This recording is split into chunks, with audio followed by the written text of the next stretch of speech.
Graça e paz a todos. Eu sou o reverendo Gilberto Rebouças e nós estamos para mais um sermão de domingo.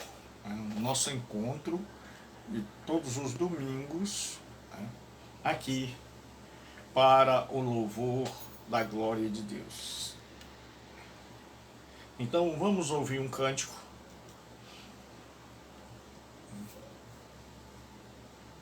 E depois nós estaremos meditando na palavra de Deus, nosso Pai.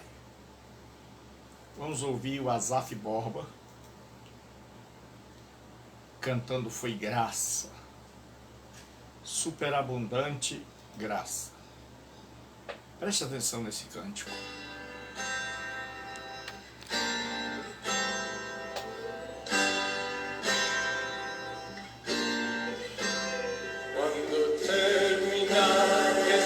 Vida e lá no céu eu chegar, haverá uma multidão de irmãos esperando pra me abraçar e perguntarão a uma voz, voltados para mim, ó, conta-nos como você, irmão, venceu e chegou aqui.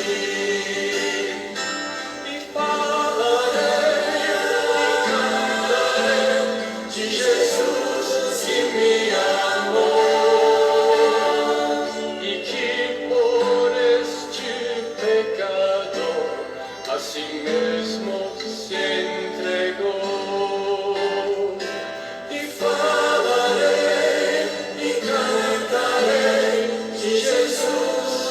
Me amou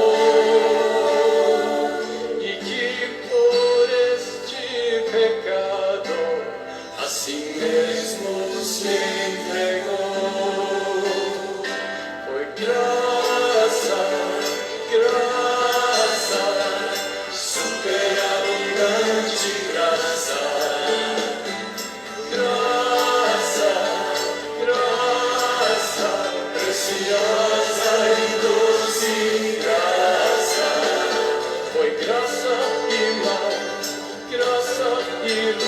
eu vos digo que foi assim. Foi só pela graça de Jesus que eu venci e cheguei aqui.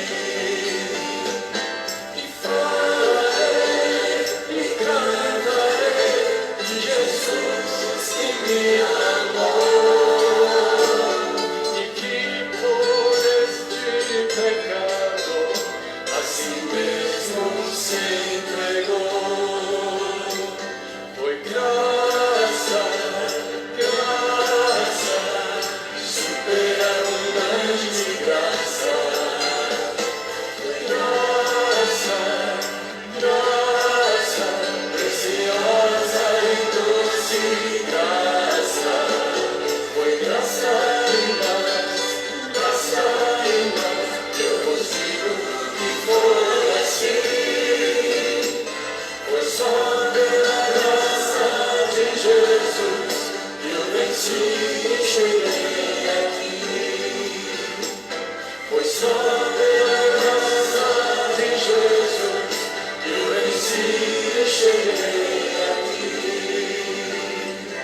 Foi só pela graça de Jesus que eu venci e cheguei aqui.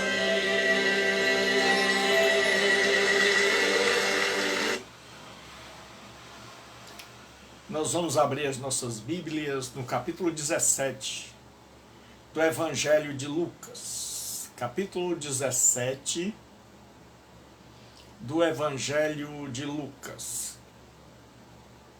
É um texto um pouco longo. Hoje nós vamos falar sobre o reino de Deus e a vinda de Jesus Cristo. O reino de Deus e a vinda de Jesus. Pai do Senhor, irmã Rita, Deus abençoe.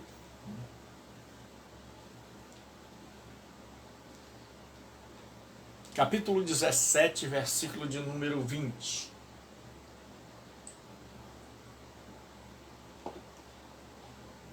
E interrogado pelos fariseus sobre quando havia de vir o reino de Deus, respondeu-lhes e disse: o reino de Deus não vem com aparência exterior, nem dirão ei-lo aqui ou ei-lo ali, porque eis que o reino de Deus está entre vós. E disse aos discípulos: dias virão em que desejareis ver um dos dias do Filho do Homem, e não vereis. E dir-vos-ão: ei-lo aqui ou ei-lo ali. Não vades, nem os sigais, porque como o relâmpago ilumina desde uma extremidade inferior do céu até a outra extremidade, assim também será o Filho do Homem no seu dia. Mas, primeiro, convém que ele padeça muito e seja rejeitado por esta geração. E como aconteceu nos dias de Noé, assim será também nos dias do Filho do Homem. Comiam, bebiam, casavam-se, davam-se em casamento, até o dia em que Noé entrou na arca, e veio o dilúvio e os consumiu a todos. Como também, da mesma maneira, aconteceu nos dias de Ló. Comiam, bebiam, compravam, vendiam, plantavam e construíam. Mas no dia que Ló saiu de Sodoma, choveu do céu fogo e enxofre e consumiu a todos. Assim será também o dia em que o Filho do Homem há de se manifestar. Naquele dia, quem estiver no telhado, tendo os seus utensílios em casa, não desça a tomá-los. E da mesma sorte, o que estiver no campo, não volte atrás. Lembrai-vos da mulher de Ló. Qualquer que procurar salvar sua vida, perdê-la-á. E qualquer que a perder, salva-la-á. Digo-vos que naquela noite estarão dois numa cama. Um será tomado e o outro será deixado. Estarão juntas duas moendo, uma será tomada e outra será deixada. Estarão dois no campo, um será tomado e outro será deixado. E respondendo, disseram-lhe: onde, Senhor? E ele lhes disse: onde estiver o corpo, aí se ajuntarão os abutres. Então hoje nós vamos falar sobre o reino de Deus e a vinda de Jesus. Tudo aqui começa sobre a questão do reino de Deus. Então é necessário que, para a gente compreender textos como esse, é necessário que a gente entenda as duas vindas. A primeira vinda, em que Jesus veio como o servo sofredor, em que ele veio para dar sua vida em resgate da nossa e nos salvar. E a segunda vinda, que dar-se-á no futuro, bem próximo, pode até ser hoje, em que ele virá para julgar o mundo e governá-lo. Então esse reino de Deus, ele começa na primeira vinda. Então, com a presença do Rei Jesus Cristo e a adesão de pessoas à sua palavra e ao seu projeto, inicia-se ali um reino de natureza espiritual. E aí é esta pergunta que os fariseus fazem. Os fariseus era a seita mais severa do judaísmo. Deus abençoe. Os fariseus perguntam: quando há de vir o reino de Deus? E Jesus diz o seguinte: o reino de Deus não vem com aparência exterior. Jesus diz: ao contrário do que vocês pensam, que o reino de Deus é semelhante ao reino de Davi, é um reino bélico, é um reino arquitetônico, é um reino político. Eu quero dizer para vocês A primeira coisa que Jesus faz é dizer aos homens que o reino dele não tem uma aparência exterior. Você não vai reconhecer o reino de Deus por aparência exterior. Ele diz, nem vão dizer, ele não conhece um espaço geográfico, ele não está restrito a um espaço geográfico. Como você podia dizer, Jerusalém está sobre o monte, o templo de Samaria também. Mas o reino de Deus, Jesus diz, nem dirão, ei-lo aqui ou ei-lo ali. Porque o reino de Deus está entre vós. Jesus está dizendo, olha, os súditos já estão aí caminhando. E esta preposição pode também ser traduzida como dentro de. Dentro de vós. Então Jesus diz, olha, o reino de Deus está entre vós, vocês não estão percebendo porque vocês estão procurando palácios. Vocês não estão percebendo porque vocês estão procurando um exército, vocês não estão procurando percebendo porque vocês não esperam um rei que vem de uma manjedoura. E aí Jesus diz, mas o reino de Deus está aí no meio de vós, é só vocês olharem que vocês vão perceber os meus súditos, o meu reino já em andamento. Aí Jesus chega e diz agora para os discípulos, dias virão em que desejareis ver um dos dias do Filho do Homem, não vereis. E dir-vos-ão, ei-lo aqui ou ei-lo ali, não vade nem os sigais, porque como relâmpago ilumina desde uma extremidade inferior do céu até a outra, assim também será o Filho do Homem no seu dia. Então Jesus chega para os discípulos e agora ele diz, olha, vocês vão ficar só. Porque eu vou subir, mas eu vou mandar o Espírito Santo, o Consolador, para ficar com vocês. E vocês vão desejar, vocês vão sonhar com a minha presença. Vocês vão almejar a minha presença. E ele diz, e muita gente vai tentar dar resposta a essa pergunta. Antes, é necessário a gente lembrar o seguinte. Quando os evangelhos foram escritos, eles foram escritos por volta de 20 anos depois da vinda de Jesus, da morte, ressurreição. Então o povo que esperava um Jesus para logo começou a ficar desanimado. Os cristãos começaram a ficar assim, cadê Jesus? Por que que ele ainda não veio?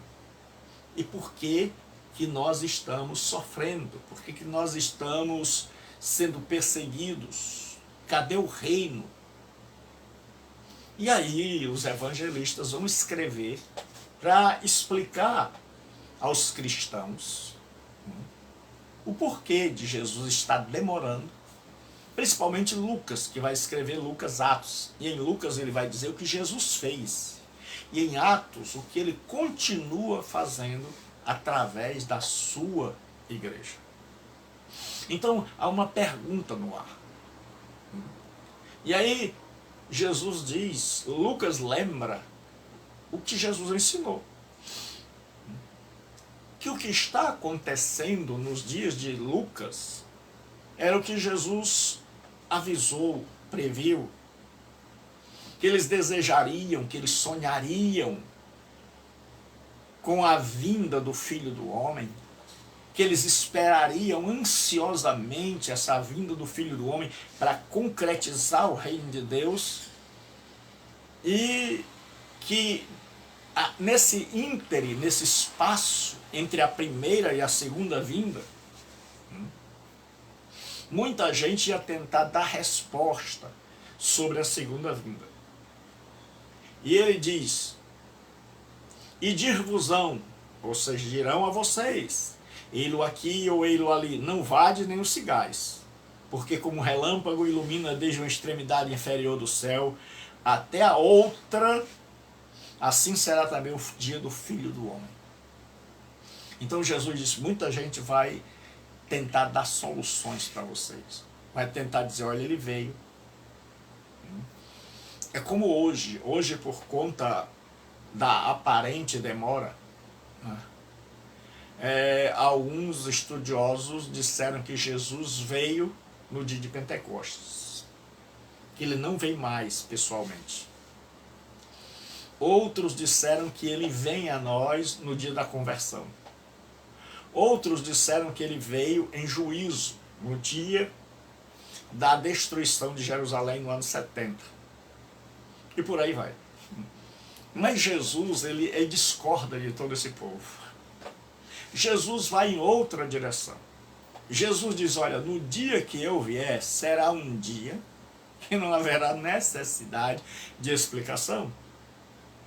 Porque eu virei não escondido, como alguns ensinam.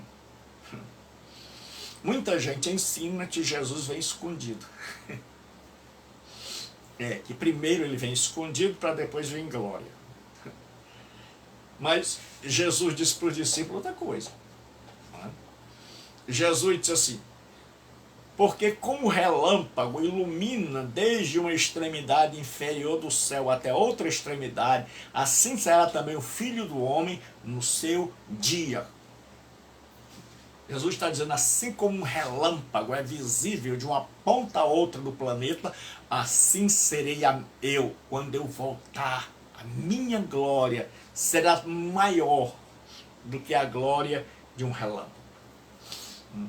Aí ele diz, mas agora vocês têm que ter cuidado, porque primeiro, antes que eu venha concretizar o reino, julgar os ímpios, condenar os malfeitores, implantar a justiça e governar, é necessário uma coisa que vocês não entenderam. Primeiro convém que ele padeça muito e seja reprovado por esta geração. Jesus explica, Lucas está dizendo ao povo da época que estava esperando a vinda de Jesus e debaixo de muito sofrimento, Lucas está dizendo, olha, lembre-se que Jesus disse que antes da sua vinda era necessário que ele padecesse muito e que ele fosse rejeitado. E foi o que de fato aconteceu. Ele sofreu, foi rejeitado pelas autoridades religiosas e foi morto, sepultado e ao terceiro dia ressuscitou. E aí Jesus diz, olha, sabendo disso, ele diz como será o mundo, como estará o mundo, qual o estado da humanidade, por ocasião da segunda vinda de Cristo para implantar o seu reino. Como aconteceu nos dias de Noé, ele vai usar dois exemplos, os dias de Noé e os dias de Ló. Ele diz também será nos dias do Filho do Homem. O que eles estavam fazendo? Comiam, bebiam, casavam-se e davam-se em casamento. Não tem nenhum mal em comer, beber, casar e dar em casamento. O grande problema é que era um mundo tão imerso no materialismo que este mundo não conseguiu perceber o perigo que se avizinhava do dilúvio e do terremoto, da explosão que houve lá do vulcão nos dias de Ló. Então, nos dias de Ló, tinha um vulcão pronto para entrar em erupção e o povo não percebia. Nos dias de Noé, tinha um dilúvio, um mundo de água que iria desabar sobre a cabeça dos homens. Mas nos dias de Noé, enquanto o juízo de Deus se avizinhava, esse povo comia, bebia, casava e dava em casamento. Esse povo não conseguia perceber o juízo, e Jesus está dizendo que nos últimos dias, quando estiver perto dele vir, o mundo estará tão imerso no materialismo, nas coisas terrenas, ou na alienação espiritualista, que não perceberá o juízo que se avizinha e a vinda do rei. E ele diz, porque lá em Sodoma tinha um vulcão perto, eles estavam sobre um vulcão. Na verdade, a terra, o centro da terra tem fogo, larvas. Nós estamos em cima do fogo. Então aquele povo não sabia que a qualquer momento aquele vulcão ia entrar em erupção e ia chover fogo e enxofre. E fogo e enxofre chove, desce do céu quando o vulcão entra em erupção. E como ali ficava perto do Mar Morto, então tinha muito sal nas montanhas. Então aquele sal foi derretido, desceu e petrificou a mulher de Ló. E diz o seguinte: nos dias de Ló, eles comiam, bebiam, eles plantavam, eles compravam, eles vendiam. Então Jesus usa dois momentos da história. O de Noé, em que o dilúvio desabou e o povo, quando percebeu, já era tarde. E os dias de Ló, onde o fogo caiu sobre a cidade e eles, melhor dizendo, não perceberam. E eles foram vítimas do juízo porque seus olhos e seus corações estavam fixados, postados, presos, amarrados, atrelados ao materialismo. E aí Jesus diz o seguinte: assim será no dia em que o Filho do Homem se manifestar. Ele diz naquele dia. E Jesus também, quando fala, ele está pensando no ano 70. No ano 70 da era cristã, algum tempo antes, Jesus tinha dito para os seus discípulos o seguinte: quando vocês virem Jerusalém cercada de exército, fujam para os montes. E entre o ano 67, 68, o exército romano cercou Jerusalém. Mas depois de ter cercado Jerusalém, estava os portões fechados, Roma ia invadir. Houve uma ordem imperial para que o exército romano deixasse Jerusalém por um pouco, porque tinha uma guerra maior para travar. Então eles foram para outra guerra e voltaram no ano 70. E quando eles foram, os cristãos perceberam o aviso de Jesus. Disseram: olha, quando vocês virem Jerusalém cercada de exército, fujam para os montes. E os historiadores dizem que os cristãos fugiram para um monte, para uma cidade chamada Pella. E foi lá que eles escaparam, porque no ano 70, Tito Vespasiano, e aí ele destruiu a cidade de Jerusalém. Jesus tinha chorado: Jerusalém, Jerusalém, quantas vezes quis eu te ajuntar como a galinha ajunta os pintinhos ou os pintainhos debaixo das asas, e vocês não quiseram. Dias virão em que você será assolada, cercada de exércitos. Então Jesus está anunciando a rejeição dele e a consequência disso, a vinda dos romanos no ano 70. E lembre-se que os romanos têm como símbolo a águia. E aí Jesus diz o seguinte: naquele dia, quem estiver no telhado, tendo seus utensílios em casa, não desça a tomá-los. Da mesma sorte, quem estiver no campo, não volte para trás. Então Jesus diz o seguinte: olha, naqueles dias serão dias terríveis. E ele diz o seguinte: quem estiver no telhado, que era a parte superior, eles pegavam a parte superior, colocavam barro misturado com palha e muitas vezes sal para endurecer e ficava parecido com cimento. Então o telhado era quadrado. Então quem estivesse na parte de cima era mais fácil se salvar pulando de uma casa para outra, porque as casas eram juntas e era possível que você pulasse de uma casa para outra e assim você ia pulando, pulando até chegar ao muro. Então Jesus diz: quem estiver no telhado, tendo os seus utensílios em casa, não desça a tomá-los.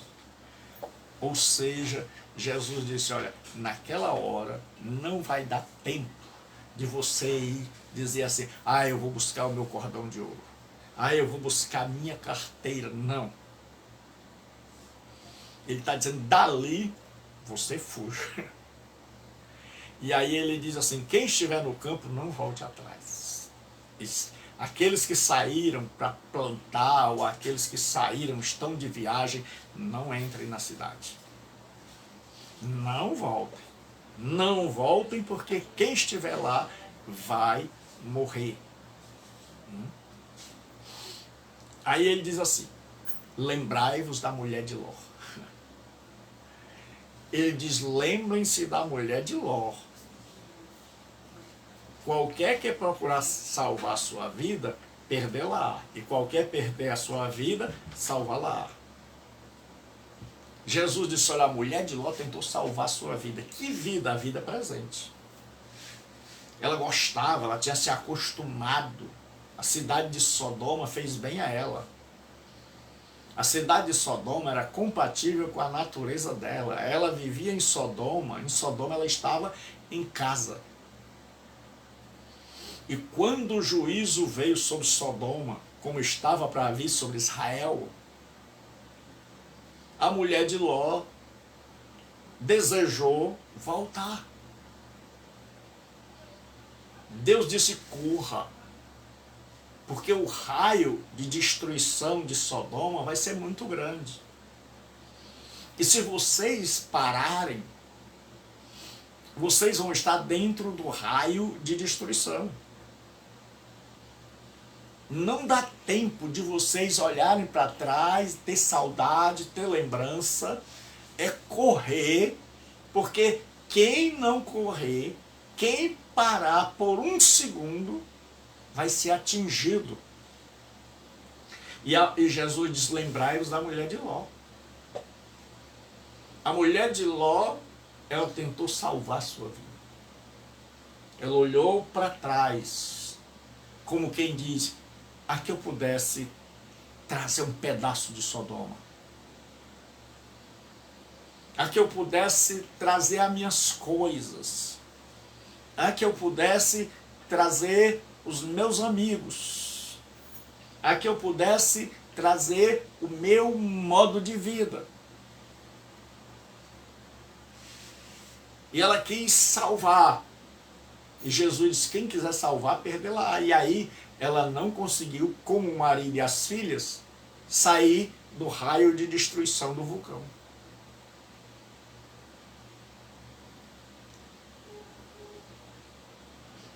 Aí Jesus diz: qualquer que procurar salvar a sua vida, como a mulher de Ló, perdê-la. E qualquer que perder a sua vida, a salva-la. Então veja que esse texto ele é colocado nos 3 evangelhos sinópticos. Mas cada um em situação diferente.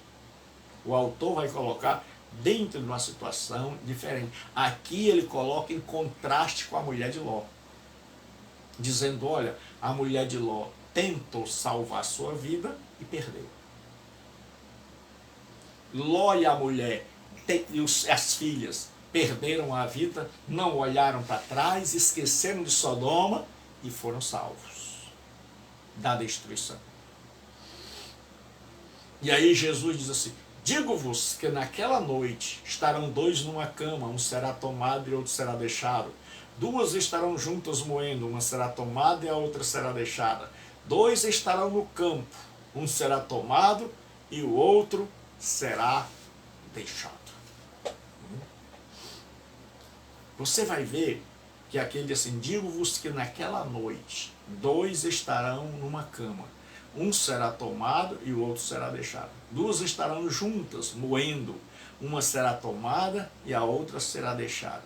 2 estarão no campo, um será tomado e outro será deixado. Então ele usa 3 pares de 2.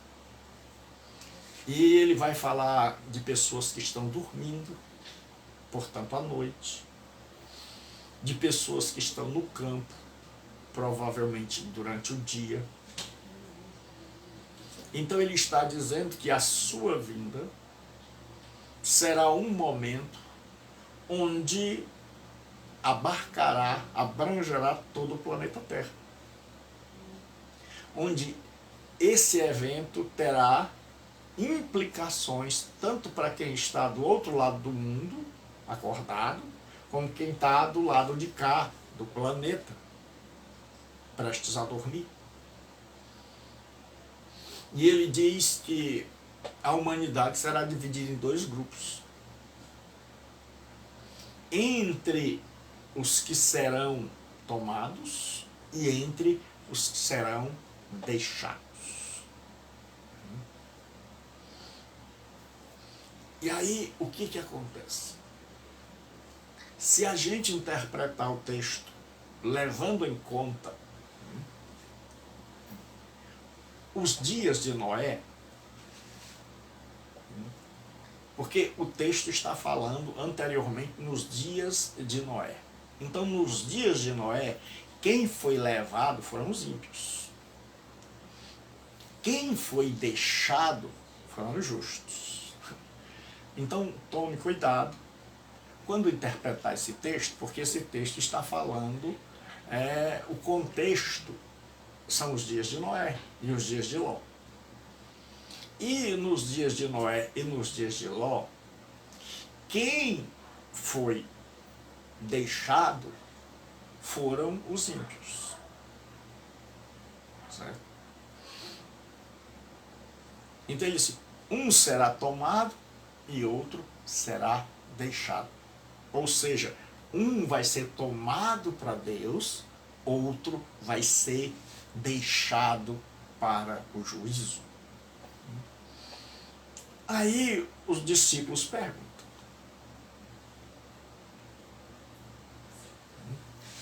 Então vai haver 2 grupos. Um grupo que vai escapar do juízo e um grupo que vai entrar em juízo. E a que grupo você pertence? E aí os discípulos dizem assim, respondendo, disseram-lhe, onde, Senhor? Onde é que vai acontecer isso? Onde, Senhor? Como é que a gente pode saber? E ele lhes disse, onde estiver o corpo, aí se ajuntarão as águias. Essa palavra águia pode ser traduzida por abutres. Para nós aqui, urubus ou águias. O corpo aqui provavelmente era a nação de Israel que estava morta espiritualmente. E quando você tem um ser morto na Palestina, imediatamente, ou em qualquer lugar, aparecem os urubus, aqueles que gostam de carniça, que se alimentam de carniça. Então Jesus está dizendo, olha, esse povo que me rejeitou, esse povo que está morto espiritualmente, por isso não me vê, não me compreende, não me ouve, não me entende. Onde eles estiverem, aí se ajuntarão as águias. Os exércitos romanos. Eu fico imaginando o povo que ouviu Jesus dizer, olha, onde estiver o corpo, aí se ajuntarão as águias, ou os abutres. E aquele povo que desdenhou, aquele povo que zombou, que disse: nós somos o povo descendente de Abraão. Ninguém nunca vai nos destruir. Quando eles olham no horizonte e eles veem centenas de milhares de romanos altamente treinados e altamente equipados com o melhor do poderio bélico da época e com um estandarte à frente, e no estandarte tinha uma águia de ouro, uma águia bem grande, para que eles pudessem saber: olha, o que Jesus diz se cumpre. Aquele corpo morto, aquele povo que passou a exalar um mau odor, atraiu a águia romana. E o que Jesus nos ensina nesta noite? Em primeiro lugar, ele diz: o reino de Deus está ao alcance de vós. Ele diz: qualquer pessoa que queira entrar, o reino de Deus está aí, no meio de vós. Basta você querer entender, querer compreender, querer saber como é que entra. E ele chega para os discípulos e diz para toda a multidão: meu reino não vem com aparência exterior. Não esperem um palácio, não esperem ver mísseis, não esperem um poderio militar, um Pentágono, uma Brasília. Ele diz para os seus discípulos: olha, vocês vão esperar, e vocês vão sonhar com a minha vinda. Você está sonhando? Você espera a vinda de Jesus? Jesus, mas antes, primeiro é necessário que eu padeça e eu seja rejeitado. E ele diz: olha, nos dias que eu tiver para vir, assim como nos dias de Ló, nos dias de Noé, o juízo vai estar chegando. A espada do juízo estará perto do pescoço dos homens, mas eles não enxergarão. Eles não perceberão, porque estarão absortos, envolvidos. Porque estarão com os olhos fixos no materialismo, no espiritualismo alienante. E eles não perceberão a destruição que se avizinha.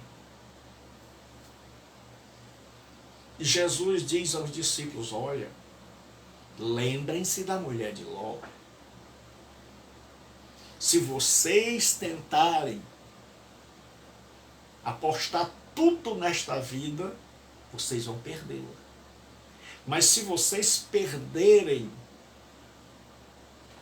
esta vida por amor de mim, vocês vão salvá-la. E aí Jesus, como ensina por excelência, ele dá um exemplo. Ele diz: a mulher de Ló. A mulher de Ló tentou salvar a sua vida antiga, pregressa. E o que ela ganhou? Ela foi transformada em uma estátua de sal. O sal desceu da montanha e ela não conseguiu escapar. Mas o marido e a mulher que não olharam para trás, o marido e as filhas que não olharam para trás, eles conseguiram.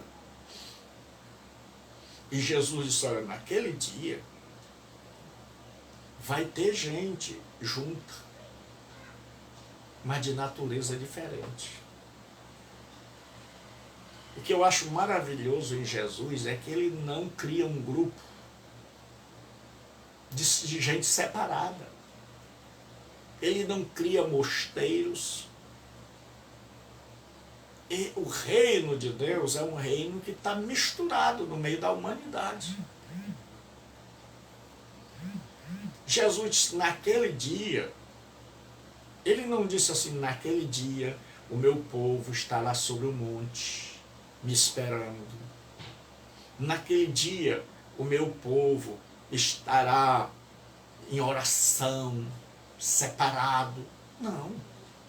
Ele disse, naquele dia, 2 estarão dormindo. Um já foi regenerado, o outro não foi. Um será levado, o outro será deixado. Estarão 2 juntos no campo, trabalhando normalmente. Mas um será tomado, o outro será deixado. Então, quando Jesus voltar, quando Jesus vier para exercer governo e juízo, para abençoar os que nele creram e punir os descrentes,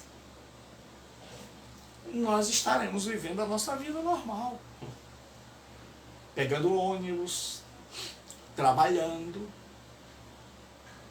indo e vindo, no meio da população, no meio da multidão. Ninguém vai estar separado no mosteiro, ninguém vai estar num condomínio espiritual, nós vamos estar no meio da multidão. Mas aí, quem é dele, vai ser percebido.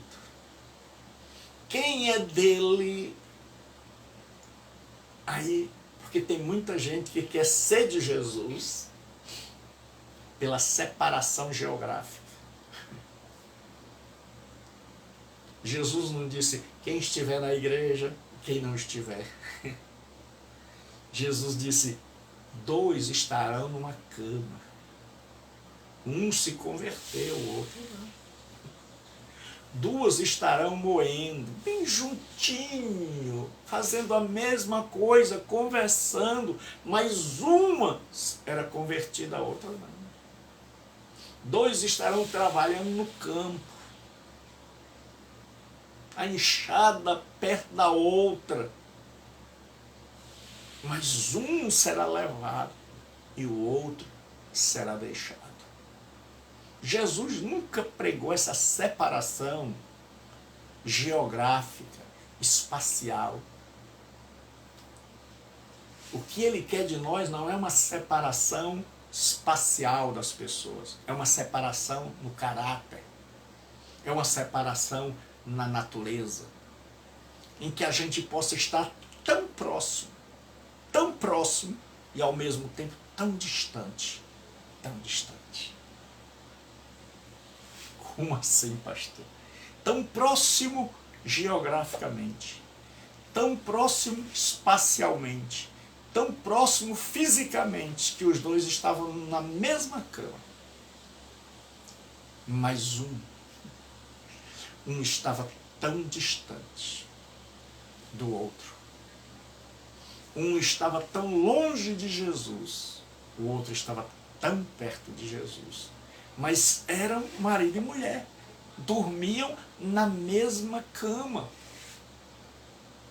Eram 2 amigas que estavam lá moendo. Elas estavam trabalhando juntas. Elas eram amigas, elas trabalhavam juntas. Fisicamente elas estavam próximas, mas espiritualmente havia um abismo entre elas. Aquela mulher, aquele que estava na cama, deu testemunho. Mas o outro não quis ouvir, fechou os olhos. Cada um escolhe, cada um faz suas escolhas, e nós somos produtos das escolhas. Aquele que estava no campo com a enxada falou, mostrou, eu creio em Jesus. Aquele que estava dormindo, tantas vezes deve ter falado, olha, eu creio em Jesus Cristo, ele está voltando. Aquela que estava no moinho falou, ela não se separou. Ela não disse, olha fulana, você não é cristão, não quero nada contigo. Não, vamos trabalhar junto. Só que as naturezas eram completamente diferentes. E aí, quando foi na hora da separação, as naturezas foram evidenciadas. E aí os discípulos perguntam ao Senhor, onde é que vai acontecer isso? Onde é que vai acontecer essa história aí que o Senhor acaba de contar? De juízo. E que o Senhor virá no futuro para colocar um fim. Ele disse, vocês conhecem, que onde há um animal morto, que onde há um corpo morto, ali se ajuntam os abutres. O abutre é chamado, é convidado, ele gosta de odor ruim, fétido. E Jesus disse, ó, Israel está morto, está chamando o juízo. Esse povo que não creu em mim está chamando o juízo. Você que não crê em Jesus, você está chamando o juízo. Você tem direito a fazer o que você bem quiser da sua vida. Mas saiba de uma coisa, que cada podridão que você comete,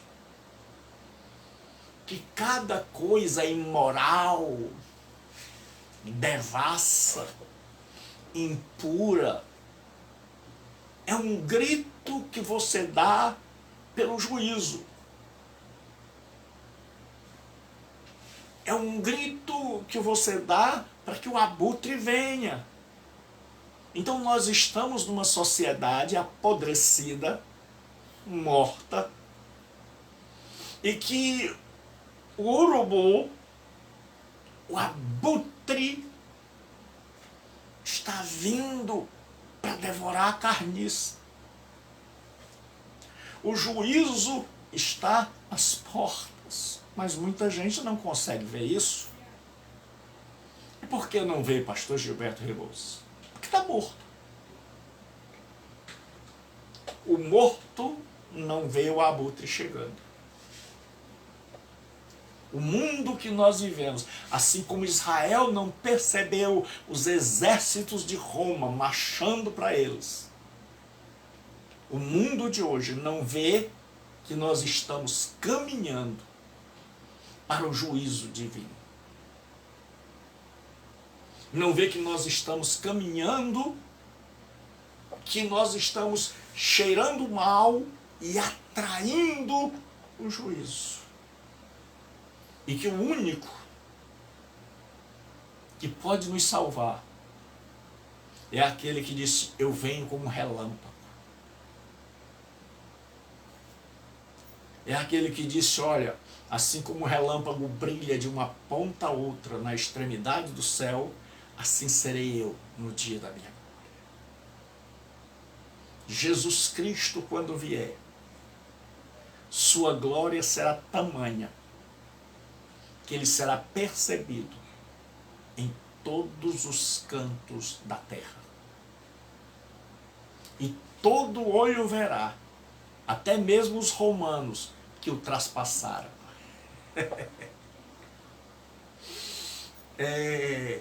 E se lamentarão, e verão o Filho do Homem vindo sobre as nuvens, com poder e grande glória. Maranata, ora vem, Senhor Jesus. Ele está vindo. O mau cheiro do pecado subiu às suas narinas. O juízo vem, mas o Salvador, o único que pode nos livrar das garras do abutre, é Jesus Cristo. Por quê? Porque quando você se converte a Jesus Cristo, Ele te regenera. Paulo diz, Ele vos deu vida, estando vós mortos. E o urubu não devora vivo. E abutre não devora vivo. Então os que estiverem vivos por ocasião da vinda de Jesus, com a vida de Cristo, serão tomados. E os que estiverem mortos em seus pecados e delitos, receberão a punição devida. E aí nós vamos ver o que Jesus disse, bem-aventurados que têm fome e sede de justiça, porque eles serão fartos. Eu quero fazer um convite a você, que não é cristão, que até ouvir esta pregação estava morto, estava traindo o juízo, estava exalando o mau odor do pecado que chama a águia, que atrai o juízo. Mas Deus teve misericórdia de você. E Jesus oferece a você um reino que não é visível, que está ao alcance da gente e que a gente pode entrar nesse reino.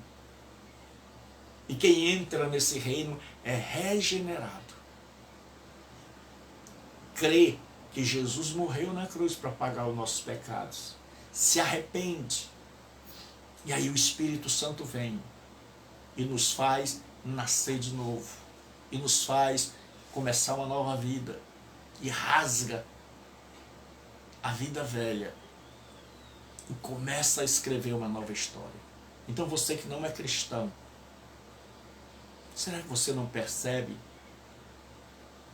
que o juízo se avizinha? Eu não vou gritar. Eu não vou dizer, o juízo. Você não percebe que nós vivemos em um mundo maduro para juízo? Você não percebe que tudo nesse mundo tem limite? Você não percebe que o coração de Deus já não aguenta mais tanta imoralidade, tanta corrupção, tanta devassidão, tanta gente má, tanta podridão? E isso que eu vejo, que você vê, imagine o olho de Deus que perscruta e que penetra todas as coisas e que vê as coisas mais sórdidas. Como é que você acha que está a ira de Deus? A ira de Deus está para descer sobre essa terra. Porque a sua ira já está cheia, já chegou no topo. E você diz, pastor, o que está faltando para essa ira descer sobre a humanidade? É que a Bíblia diz que Deus é longânimo e que não quer que ninguém se perca. É que Deus está esperando por você. Deus está te dando uma chance, a você que me ouve. É você mesmo.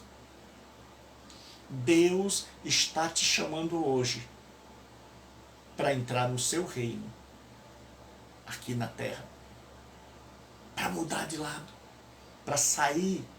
Arrependa-se. Arrependa-se hoje.